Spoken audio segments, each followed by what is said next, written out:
আমাকে দেখবেন যে আমি একটা কাপড় অনেক রিপিট করি। ভ্যান গাড়িগুলোতেও তো এই পোশাকগুলো চলে আসে। তো কেউ যদি একটু খুঁজে টুজে দেখে সেখানে কিন্তু ভালো পোশাক পাওয়া যায়। আমাকে যদি জিজ্ঞেস করেন লাস্ট পোশাক আমি কবে কিনেছি, তাহলে আমি বলবো 3 বছর আগে। চ্যানেলের সাথে আছেন জীবনের নানান প্রতিকূলতা পেরিয়ে টপ মডেলের খ্যাতি পাওয়া আজরা মাহমুদ। আমরা কথা বলবো তার সাথে, কেমন যাচ্ছে তার বর্তমান সময়। অনেকের মনে প্রশ্ন জাগে যে একটা মডেল কত দামের পোশাক পরে। সো আমি আপনার থেকে জানতে চাই, আপনি যে পোশাকগুলো ক্যারি করেন এটা মূলত মানে রেঞ্জ কেমন? অফকোর্স আমি একটা জিনিস মনে করি যে মডেলদের তো ফ্যাশনেবল থাকতে হবে, তাই না? তারা তো ফ্যাশনের মানে অংশ, অনেক বড় একটা অংশ। কিন্তু ফ্যাশনেবল হতে হলে যে অনেক টাকার প্রয়োজন, সেটা কিন্তু একদম ভুল ধারণা।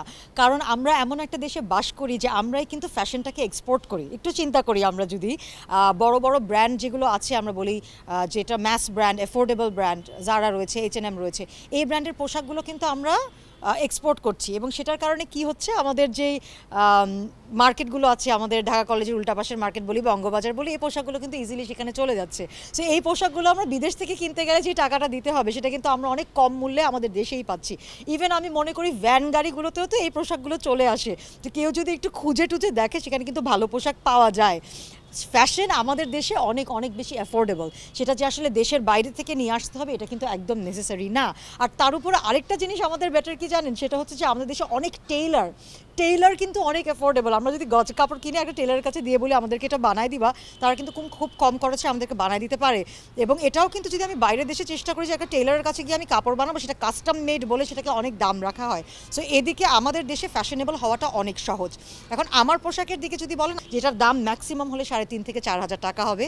এই পোশাকগুলো খুব রেগুলারলি পরা হয় না বলে একটু কমের মধ্যে যা পাওয়া যায় কিনি। কিন্তু আমি চেষ্টা করি যেন আমি অনেকটা সময় ধরে এই পোশাকগুলো পরতে পারি। আমাকে যদি জিজ্ঞেস করেন লাস্ট পোশাক আমি কবে কিনেছি, তাহলে আমি বলবো 3 বছর আগে।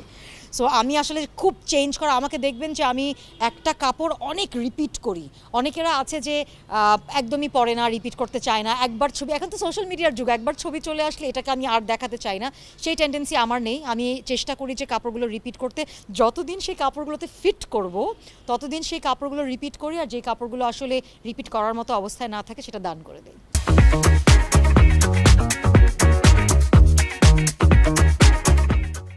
অনেকের মাঝে প্রশ্ন থাকে, মডেল তো মডেল, বাট মডেলদেরও চোখে মডেল থাকে। সো আমরা জানতে চাই, আজরার চোখে সেরা মডেলকে? আমার চোখে সবসময় কৌশিকী নাসির তুপা, বাংলাদেশের যিনি মডেল ছিলেন, আসলে তার কাছ থেকেই আমার শেখা। তার নাম না বললেই নয়। আমরা সেই সময় যখন কোনো ব্র্যান্ডই বাংলাদেশে ছিল না, আড়ং ছাড়া আর কিছু বুঝতামই না। সো আমি যখন আসলে বড় হচ্ছি, তাকেই দেখেছি, আমার মনে হয়েছে যে বাংলাদেশ এখন পর্যন্ত আসলে কৌশিকী নাসির তুপার মতো মডেল পায়নি, হয়তো বা পাবেও না। সে আমার চোখে আসলে সেরার চেয়ে সেরা, যদি দেশের কথা বলি। আর দেশের বাইরের কথা বলি, আমার সবসময় নাওমি ক্যাম্পবেল, টায়রা ব্যাংকস, তাদেরকে সবসময় পছন্দ ছিল। গায়ের রং কালো ছিল, সবসময় মানুষ বলতো। সো সামহাউ অর দি আদার পছন্দটা আসলে সেদিকেই গেছে, যে তারাও তো দেশের বাইরে ভালো করছে। মডেলরা আমাদের মিডিয়া সেক্টরে সাস্টেন করে না, এটা কেন? আপনার চোখে কি মনে হয়? আমরা যখন এসেছি, আসলে আমরা জিনিসটাকে ক্যারিয়ার হিসেবে নিব বা এই ধরনের চিন্তা করে কিন্তু কখনো আসিনি। ভালো লাগা থেকে আসা, সেভাবেই কিন্তু এখনও আসছে, ভালো লাগা থেকে আসা।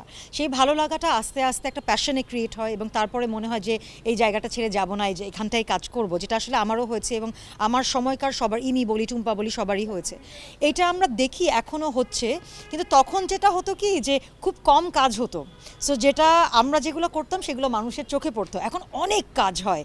তো একটা মানুষ অনেক ফেমাস বা আমাদের মতো জায়গায় আসাটা কিন্তু সেরকম সোজা না। আমি বলি যে সুবর্ণা আপারা যখন কাজ করতেন তখন বিডিপি ছিল।